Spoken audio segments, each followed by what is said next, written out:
Pag-topic po tayo. Magandang araw sa atin lahat mga kababayan, saan man panig kayo ng daigdig naroon. Dito na naman tayo sa another episode ng ating vlogs, Badong Aratilis po. Pag-uusapan natin ngayon, ito po, no, BBM, tablado po sa ASEAN. Wala po na pala. Dalawa po kasi yung ano niya ron, no, yung naging papel niya. Kumbinsihin yung mga kapwa niya ASEAN members laban sa China. Hindi naman yung labanan natin China, yung magkaroon siya ng kakampi na wag hayaan yung China na tayo ay inaapi, no? Alam niyo po, sa totoo lang, mamaya tatalakayin natin yan. Yung isa pa pong kanyang pakay doon, as always, invite foreign investors. Pero sa kasawiang palad, ni-pledge po. Dati po, tatandaan natin yan, tuwing pupunta siya sa isang bansa, tuwing pupunta sa mga pagtitipon, lagi po may pledges, di po ba? Pledges, pangako. Hindi ko po sinabi na may mga natuparan tayo ng pangako. At least may inuuwing pangako, di ba? Pero ngayon po, kahit po pledge, wala na pong pledge. Kaya sabi ko, wala na talaga, no? Wala pa pong 3 taon. Kumbaga 2 taon pa lang pong mahigit sa panunungkulan. Pero talagang halos walang kadating-dating ay yung ating pangulo. Ngayon ang kinasasama ng loob ko rito tuwing makikinig ako ng balita, bidang-bida sila. De Lima, etong si Kerwin Espinosa, yung mga nakulong po dahil sa droga nung panahon ni Tatay Digong. Ngayon po sila po yung bida at saka ito po ang malupit hindi po bida na yung ang pinagtatanggol nila pilit yung mga drug lords, no? Iba po ngayon, no? Sabi nga nung isang post nung panahon ni Rodrigo, nagtatago, nakakulong ang mga drug lord. Ngayong panahon po ni BBM, sila po yung star witness, sila po yung kino-quote. Kerwin Espinosa kino-quote ng hindi ko maintindihan talaga. Pasensya na po kayo, hindi ko na po alam kung ano na po nangyayari sa atin. Tapos kung titignan niyo po yung mga mainstream media, akala mo ang sama nung war on drugs eh. Hello po, no? Mawalang galang na po. 9 sa bawat 10 Pilipino po noong kasalukuyan. Siyempre hindi natin alam ngayon kung naimpluwensyahan sila ng lahat ng yung negative, no? Pero nung kasalukuyan pong nagwa-war on drugs si Pangulong Duterte, 9 out of 10 ng mga Pilipino ay sumusuporta po sa war on drugs. Bakit po ngayon parang masama po, no? Talagang akala mo kriminal eh. Pinatay nila yung drug lord. Bakit nyo pinatay? Diyos ko, aminado silang drug lords. No? Aminado sila na drug lords. Tapos, ang may kasalanan po yung mga kapulisan, ang may kasalanan po yung gobyerno. Kaya talagang ibang-iba po no? Okay, isa pa pong pagkakaiba yung pong nakita natin yung hindi ko na makita ngayon pero nung nakaraan nakita ko kahapon. Yung pong panahon ni Tatay Digong, yung hindi niya po hinayaan na may mabitay, no? Ang sabi ni Tatay Digong nung panahon na yun, ewan ko kung sino yung bibitayin nun. Pag binitay niyo yan, lahat ng OFW dyan sa bansa nyo ay ipo-pull out namin dahil kinakailangan kong ipagtanggol yan. In contrast kay Pangulong Marcos na, di ba? In contrast kay Pangulong Marcos na wala raw siyang magagawa dito sa pagkakabitay ng isang Pilipino. Grabe. Okay.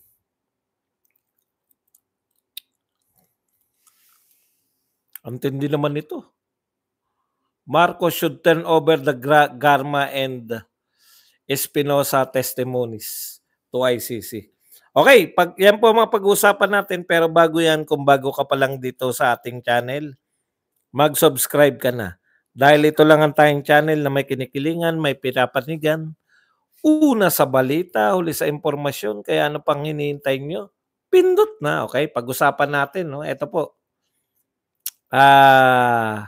Kasong administratibo versus ex-Health Secretary Duque kaugnay sa issue ng Parmali, ibinasura ng Ombudsman.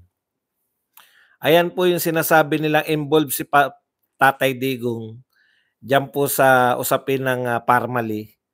Binasura na po yung kanyang dating Health Secretary. Kung yung Health Secretary na pinagdaanan mismo ng sinasabing pera na pinambili o ginamit para ipambayad sa Parmali, napawalang sala, paano pa po si Tatay Digong? Kaya lahat po to propaganda eh. Malamang, eto pinasama nila ng pinasama to eh. Si Duque, tignan nyo po ngayon, dismiss ang kaso. Nasa power pa sila. Ha? Pinasasama pa nila hanggang sa kasalukuyan yung Parmali ha. Naugnay kay Duterte. Pero pag dumaan po yan sa tunay na huwes, sa tunay po na korte, dismiss lang po abutin. Kaya ako, eto pinatatagal nila yung kay Gua Huaping o Alice Go. Iniisip ko lang po, pag eto dumating po sa korte, no? It's either ano yan eh, ma-dismiss po yung mga sinampa nila. Kasi nanonood po tayo kay Alice Go. Hindi po natin siya kilala. Diyan na natin siya nakilala. Pinanonood na natin. Una, binibintang sa kanya. Sa kanya yung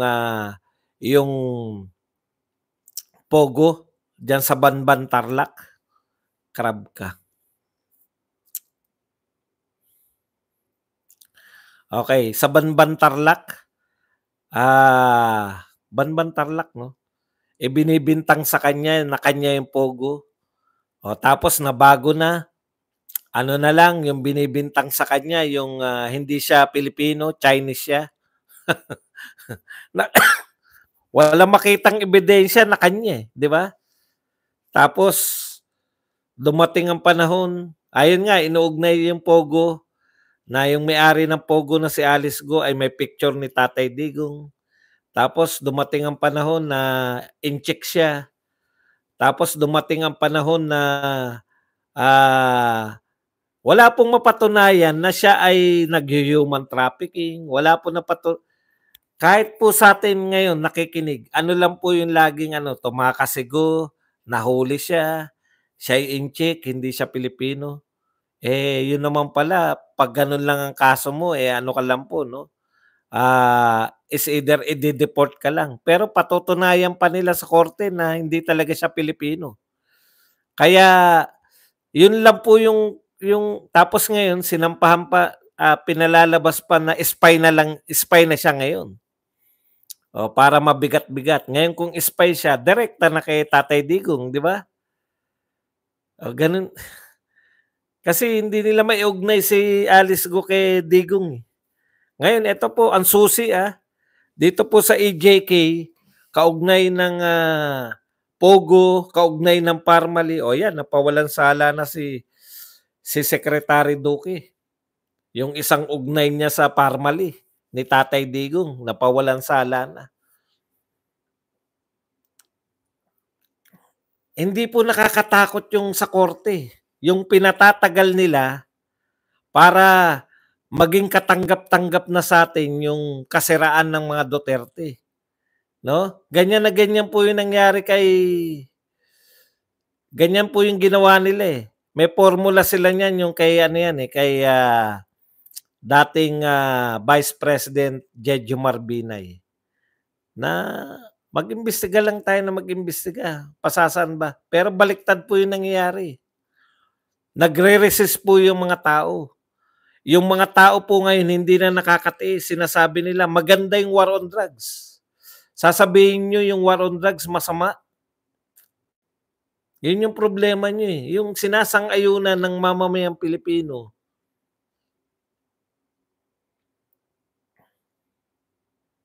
Pinasasama ninyo samantalang 9 out of 10, 9 out of 10. Kahit po ngayon pumunta po kayo sa komunidad, gusto nila yung war on drugs, ibalik. Ito po ang pekeng war on drugs yung ngayon, yung bloodless war on drugs. Tanong, meron na bang drug lord na nahuli? Sabi ni Tatay Digong, ano yung sabi niya? Sirain nyo yung mga Pilipinas sa pamamagitan ng droga, papatayin ko kayo. Marami po namatay, marami.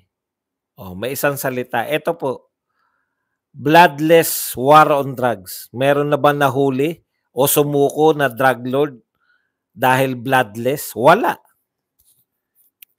May nabalitaan po ba kayong drug lord na nahuli dahil bloodless?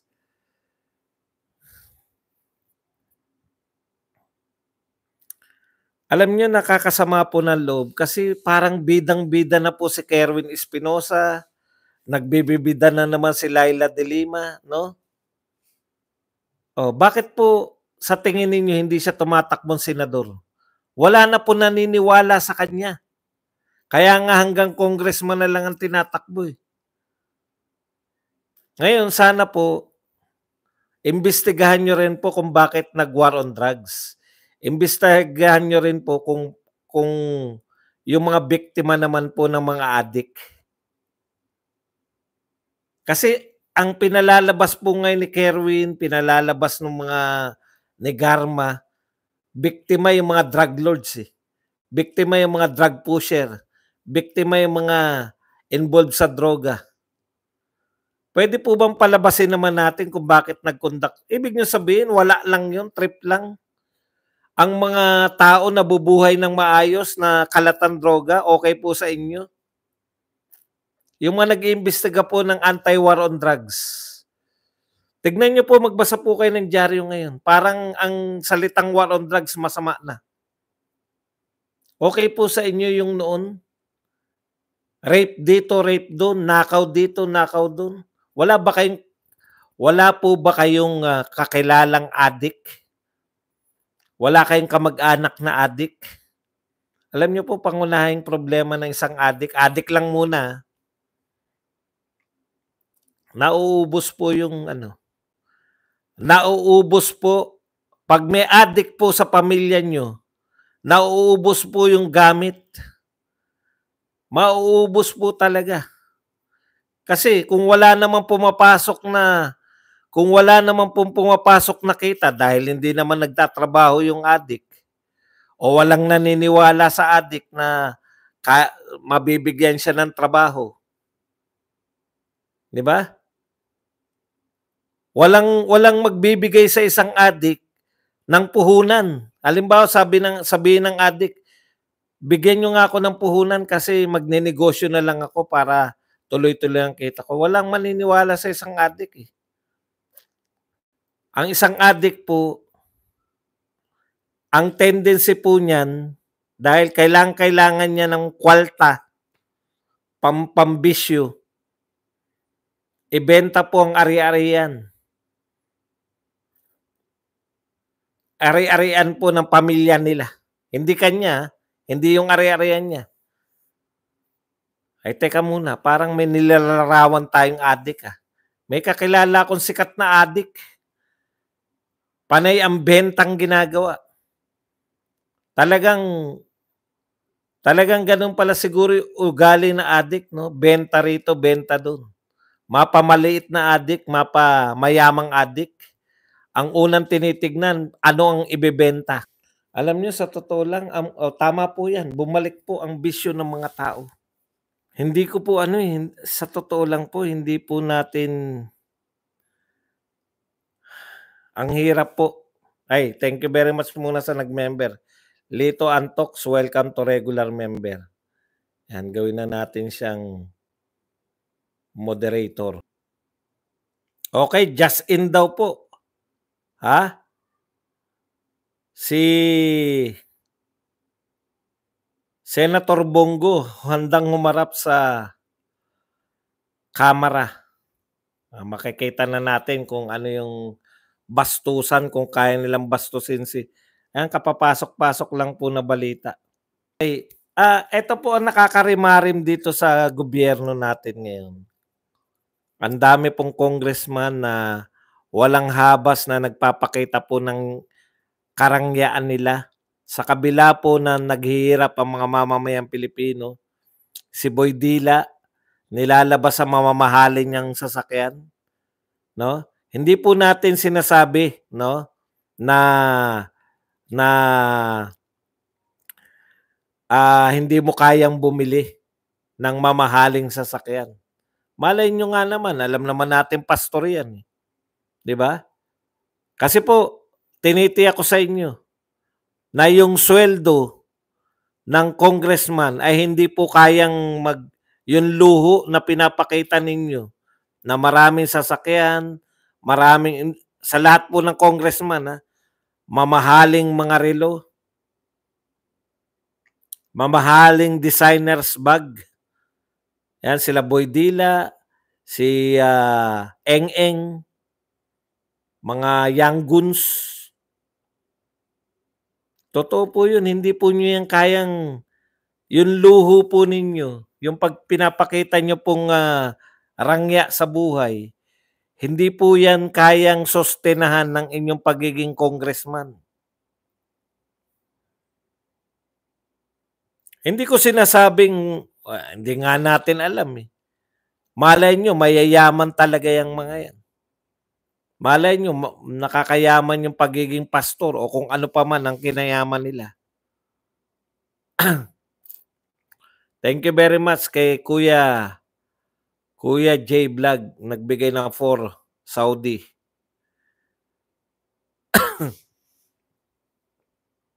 O dati silang mayaman, pero makisama naman kayo. Masama rin po ayon po dito sa civil service. No, yung code of ethics po ng government employee. Masama rin po yung nagpapakita ng rangya. Hindi ko po kayo pinagbibintangan ng mga magnanakaw kasi hindi ko kilala kayo eh. No? Pero isa po 'yan. Yung pong pagpapakita po ng rangya, lalo na ang marami sa ating kababayan, no, ay naghihirap. Dumadami po ang mahirap. Tapos magpapakita kayo ng karangyaan. Okay. Alam nyo,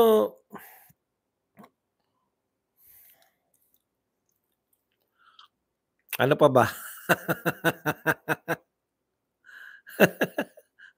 Tingnan nyo, ultimong tangke ng Shelane nila. Binibenta ng isang adik na kamag-anak. Matindi po pagka kaya po bukod, yun po, benta lang yun. Paano pa yung pag nag-trip na? Sabi nga ni Abalos, nakagyat niyang binawi dito kay Boss Toyo. Sabi nga ni Abalos, di ba? 7 out of 10. Ngayon, sabi ni Abalos, ngayon, 7 out of 10 ngayon ng krimen ngayon ay sanhi ng droga ngayon. Kaya sabi ni Boss Toyo, bumalik na po ba ang droga? Hindi ngayon yan. Noon pa yan. Ipagpalagay na natin noon. Ipagpalagay natin na walang problema ng droga ngayon. Hindi ko maintindihan yung sinabi na yun ni Abalos eh. Ibig sabihin walang problema ng droga ngayon? Abalos? Noon pa ang droga? Nung panahon lang ni Duterte? Hindi ko na maintindihan yung sinasabi nila sa katotohanan. Ito po mga to, nagsasalita po to, nagsasabi po nagsasabi po ng katotohanan itong mga tao. Bumalik na yung droga sa amin. Bumalik na yung droga dun sa lugar namin. Lahat po ng mamamayang Pilipino ngayon nagsasabi bumalik na yung droga. Yan po ang epekto ng bloodless war on drugs. Pwede silang bumalik, hindi sila papatayin. Wala na bang patayan ngayon? O mahuli ka man, putya, hindi ka papatayin. Siguro pipingutin ka lang o papaluin ka. Mahirap pong ideklara yun. Mas gusto ko pa yung deklarasyon ni Tatay Digong. Pag sinisira mo yung kinabukasan ng mga kabataan, papatayin kita. Kasi pagbibigay po ng direksyon yan, yung mga deklarasyon ng Pangulo, si Tatay Digong, kita nyo, maraming drug lord, maraming drug pusher ang napatay. Kasi yun po yung lumabas sa bibig niya. Pag sinisira mo yung bayan ko, papatayin kita. Yan yung sabi ni Tatay Digong. So yun po, ganun po yun. Sa instruction po, di ba? Sa baba, ang tingin nila, ayan yung ibig sabihin yan. Hindi naman po dinideny. Itong mga to, hindi naman po dinideny ni Tatay Digong na nag-conduct sila ng war on drugs. Nagtataka ako dito sa mga to eh. Si Garma lang ba nagsabi na nag-war on drugs tayo? Alam po ng buong Pilipinas yan. Sana lang dumami ang mga katulad ni Richard Gomez na mga mayor na magpatunay. Lahat po kayong mayor, kasama po kayo dyan eh. Di po ba? Puring-puri po tayong lahat. Puring-puri po kayong lahat nung panahon na nag-war on drugs dahil tumahimik po ang halos lahat ng komunidad sa Pilipinas. Nagdedeklara pa nga kayo ng drug-free na tong barangay na to, drug-free na tong syudad na to, drug-free na tong munisipalidad na to. Masaya po ang Pilipinas nung nagko-conduct ng war on drugs eh. Ngayon,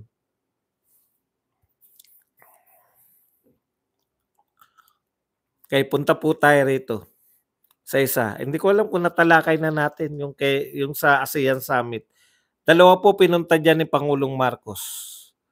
Manghikayat uli ng foreign investors at saka syempre yung manghikayat siya ng mga kakampi laban sa China. Bakit po hindi siya epektibo? May narinig ba kayong binalita na kumampi kay Marcos laban sa China?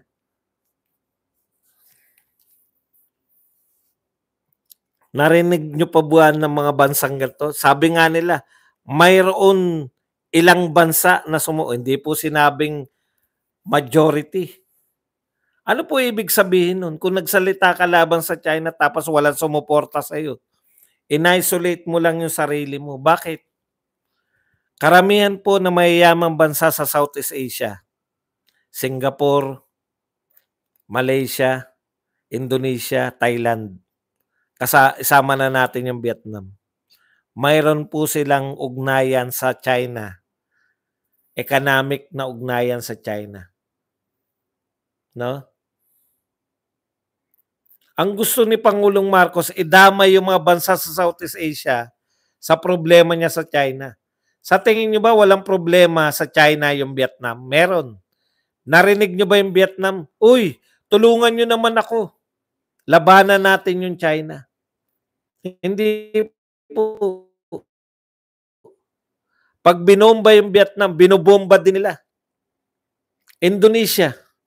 Sa tingin niyo walang problema sa China pagdating diyan sa ano? Nahihiwalay po ng mga bansang ito, no? Tingnan niyo po, meron ng train. Bullet train yung Indonesia. Napakabilis, kalayo na nararating. Sino po nagdala sa kanila niyan? China. Ang tanong ko,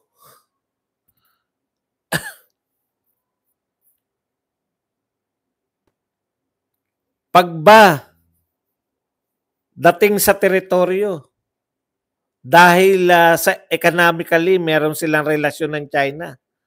Pagdating ba sa teritoryo, sinusuko lang na Indonesia yung teritoryo niya sa China? Hindi po. Lumalaban po sila. Singapore, naku, karamihan po Singapore, mayayaman Singapore, inchik. Baka hindi nyo po alam yan. Baka akala nyo mga Singaporean. Yung pera po ng, yung mga inchik po rito sa Southeast Asia, Kaya hindi po sila naniniwala na kakampi sila sa Pilipinas. Sa isip, alam niyo yung mga bansa na binabanggit natin, no? Kaya po nilang nahihiwalay nila yung economic na pakikipag-ugnayan sa China sa politika. Hindi po pumapayag yung mga bansa na yan na basta sila bobombahin ng China. Kahit wala po silang kakampi, kaya nila mag-stand up. Kaya nga po sila nakakakuha ng paghanga. Alam niyo po, kung wala tayong kung ang isang bansa, hindi lang po tayo, no? Kung ang isang bansa po hindi kayang ipagtanggol ang kanyang teritoryo, walang karapatan na tawaging bansa yan. Kaya nga po may mga protectorate eh. Alam niyo yun, mga protectorate na bansa.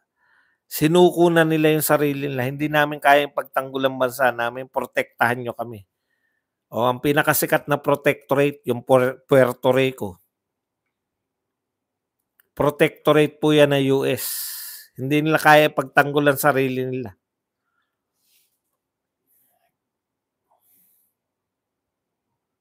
Naiwan na po tayo, tama, correct. Naiwan na tayo.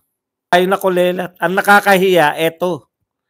Yung isa sa mga mahihirap na bansa sa Southeast Asia, dahil doon po ginanap yung ASEAN Summit, yung Laos. Pangalan pala, Laos na eh. Yun po nakakahiya eh, no? Mas mahirap pang bansa sa atin nang hikayat si Pangulong Marcos ng mga businessman nila na mag-invest sa Pilipinas. Diyos ko naman. Kung may pera po yung bansang Laos, sa tingin nyo, papakawalan pa ng bansa nila? Uy, bakit kayo mag-invest pa sa Pilipinas? Eto, mahirap na nga bansa natin. Nakakaawa po tayo. Mantalang isang presidente lang po nakalipas, sikat na sikat si Rodrigo. Totoo lang po. Sa Southeast Asia, pinakasikat pong presidente si Rodrigo ng ito, di ba? Okay naman tayo, no? Ayun naman pala eh. Malakas pala yung sinasabi niyong ebidensya niyo. Ito pala si Kerwin Espinosa, kapanipaniwala. Si Garma pala eh, anong sabi ni Garma kay Panelo? Ito po basahin ko ha. Ang sinabi po ni Panelo, ito po mahusay na abogado to ha. Ano ang ano ang pinakamalaking anong tawag doon? Question. Pinakamalaking question po sa sinasabi ni Garma. Garma claims ito. Garma does not claim she was part of an operator or executioner of the Davao model. So how could have she known of its operation assuming it did exist? Ito po magandang pananaw to ng magagaling sa batas eh. Sabi ni Panelo, dinideny mo na ikaw ay parte niyan ng yung ikaw yung nag-execute. Kasi sabi niya, ayaw niya eh. Ayaw niya, nag-decline siya eh, di ba? Paano mo nalaman yung actual na operation? Yung mga actual na operation kung hindi ka naman parte. O, di ba ayon sa deklarasyon niya, nag-decline daw siya na maging bahagi nun. Parang hindi niya kaya o something. Di ko na lang matandaan. Okay. Garma does not claim that she was part of an operator or executioner of the Davao model. So how could she have known of its operation assuming it did exist? Garma claims she declined being part of alleged intended replication of the Davao model. Kung tumanggi po siya, no? Kung tumanggi po siya na maging bahagi ng Davao model na ipapatupad sa buong bansa, bakit siya tumatanggi? Para linis kamay, di ba? Kung tumanggi siya na maging bahagi, paano niya nalaman yung operasyon? Hindi ka nga bahagi. Kung illegal talaga yan, uy, Karma, tumanggi ka, di ba? Pero sasabihin namin sa iyo ang lahat. Etong ginawa namin, etong mga pinatay namin, eto yung mga operasyon namin. Sasabihin namin sa iyo yan dahil ayaw mong sumama sa amin. Sasabihin namin sa iyo to dahil ayaw tumanggi ka.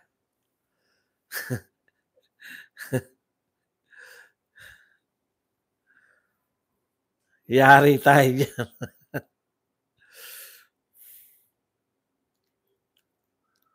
Okay. Kaya, ang information, ayon po sa magaling na abogado, Panelo claim Garma's information only came from hearsay and conveyed or relayed to her by sources.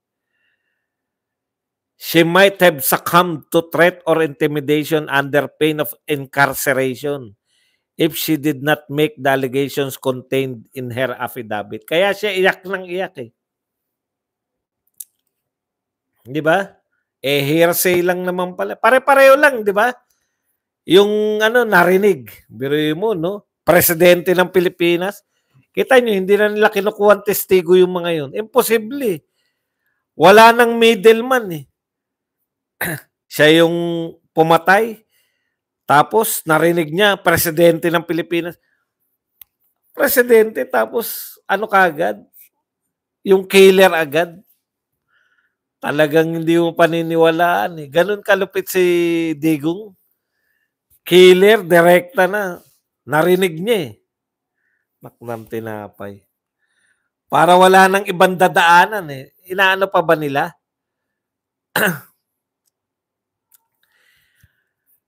Sinasabi pa rin po ba nitong mga to? Yung binabanggit pa ba yung mga killer? Pucha, mga nakabilanggo yata yung mga yan. Tapos, tignan po ninyo, ito lang challenge ko sa kanila. Ayun naman pala, gusto nyo mapamnagot si Rodrigo. Malakas ang ebidensya kanyo dahil may testigo si Garma at to si Espinido. Yun pa, hindi, si Espinido, hindi niya tinuturo siya. Pero anong gusto nila Laila de Lima? Magandang-maganda yan yung sinasabi ni Garma para sa ICC. Bakit po ICC ng ICC? Kasi po dito sa korte natin, no? Hindi ko po alam yung korte doon sa ICC. Dito po sa korte natin, yung mga hurado po rito, ang inuuna po rito yung gaano ka-reliable, gaano kapanipaniwala yung testigo. Putya, testigo nyo, umamin na drug lord. Yung testigo nyo, si Garma, di ba? Isa siya, kita nyo, hindi na pinag-uusapan yung hindi na pinag-uusapan ngayon yung napatay di umano pinapatay di umano ni Garma. Di ba? Diyan siya nadali. Sa mga katiwalian niya diyan sa PCSO, inuna ng Quadcom. May kamag-anak ka palang hinair. Kamag-anak, etc. Nepotism yan. Tapos eto, ikaw pala nagpatumba dito. Biglang hero na siya, no? Magsalita lang siya, hero na kagad. Nawala na yung mga kaso niya. Tapos, bagay na bagay daw yun ayon kay De Lima sa ICC. Bakit ICC? Bakit hindi sa local court? Nauto nyo yung mga biktima di umano ng war on drugs na doon lang magsampa. Ayaw nila magsampa rito hanggang ngayon sa local courts natin. Bakit po? Kasi iba yung batas natin dito eh. Yung testigo, tinitignan muna ng judge kung kapani-paniwala. At dito po sa Pilipinas, once na compromise ka, kaya nga unang sinisiraan dito yung testigo eh. Kunwari may testigo ka laban sa akin. Unang titirahin ng aking mabigat yung sinasabi ng testigo. Pero Dito po sa Pilipinas, ang mga judge po dito, once na napatunayan mo na hindi ka panipaniwala yung testigo na yan, malamang hindi scratch lang niya yung mga sinabi ng testigo. Si Kerwin Espinosa po ba kasama doon? Opo. Kasi nakadalawang panunumpa na siya eh. Once na ikaw ay nakadalawang panumpa, tapos kinontra mo yung una mong panunumpa, nang wala naman pong kakaibang pangyayari na magsasabi bakit kinakailangan mong magsinungaling noon. 'Di ba? Kaya po dito, madidismiss po yung kaso kung si Kerwin lang po ang kanilang testigo o si Espinido o kung sino pa man. Lalo na po yung mga nakabilanggo. Kasi compromise kagad yun sa judge eh. Nahatulan ka nga sa pagkakasala eh. Ngayon ginagamit ka. Maaring yan yung sinasabi natin na pagkakaiba ng kaya nila sa ICC at kaya hindi dapat dito yung ICC kasi iba yung culture nila dun. Baka dun sa kanila, culture nila, kriminal ka na, nakagawa ka na ng maraming kasalanan, pero pwede sa kanila yung nakonsensya ka, kaya ka nagtapat. Dito po hindi.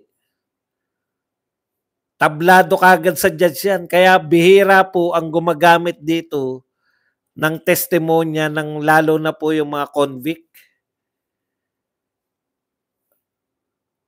Oy, Franz Castro, makinig ka. Hindi ka panipaniwala sa mga huwes dito sa Pilipinas yung convicted ka. Yun po yun. Kaya po hindi nila isasampa dito yan. Okay. Walang credibility. Yun po ang unang binabakbakan dito, kredibilidad ng isang witness. Yun lang po, 2 beses ka nanumpa sa magkakontrang ito lang, last na natin to kay Dilima. Dilima, natatandaan ko. Ngayon, ang galit ka na lang kay Rodrigo, tsaka kay Bato, di ba? Sila na lang, no? Alam mo ba nung ikaw ay kinasuhan kung kanino ka galit na galit, Dilima? Nung nakulong ka? Sa DOJ secretary noon, si Aguirre. Bakit wala na sa bibig mo si Aguirre ngayon? Bakit hindi na bukang bibig mo si Aguirre? Kasi political yung gusto mo eh. Kasi si Aguirre, nananahimik na ngayon, hindi na siya kilala ng mga tao ngayon na dikit kay Tatay Digong. Ni hindi siya senador, hindi siya nagsasalita, wala siya, hindi siya katulad ni Roque na dakdak ng dakdak para kay no? O bakit hindi na involved sa kaso mo ngayon? Hindi na involved. Noong araw si Aguirre ang kalaban mo eh. 'Di ba? Naging si Bato na tsaka si Duterte.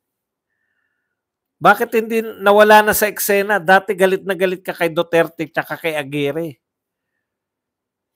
Kasi wala namang silbi na banatan niya si Aguirre dahil wala namang sa politika na si Aguirre. Eto naman paninira lang nila sa politika eh. Halatang halata kayo eh. Lahat po to sa politika lang. Ano po ang problema ng bansa ngayon? Kamakailan lang lumabas, ano yung lumabas? Dumami po ang mga mahihirap sa Pilipinas. SWS survey. Kapanipaniwala po ba yung SWS? Opo. Ngayon, kada may maglalabas po ng survey na masama ang dating ni BBM, may maglalabas po ng survey. Yung Octa Arts Dancers Universal Motion Incorporated Survey. Naglabas na naman, napabor naman kay BBM. 38% daw po ang pro-Marcos. 38% lang, pinagmalaki nyo pa. Sa 100%, mas marami ang ayaw kay Marcos. Nung panahon po ni Tatay Digong, 80% po ang pabor kay Digong. Yung panahon niyo 38%, wala pa sa kalahati ng approval and trust rating ni Tatay Digong. Pinakamataas. O war on drugs.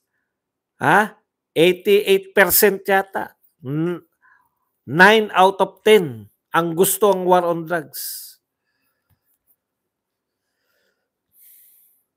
38% lang, pinagmalaki nyo pa. Wala pa sa kalahati ang may gusto sa Pangulo ng Pilipinas. Hindi nyo nakikita yung ganun?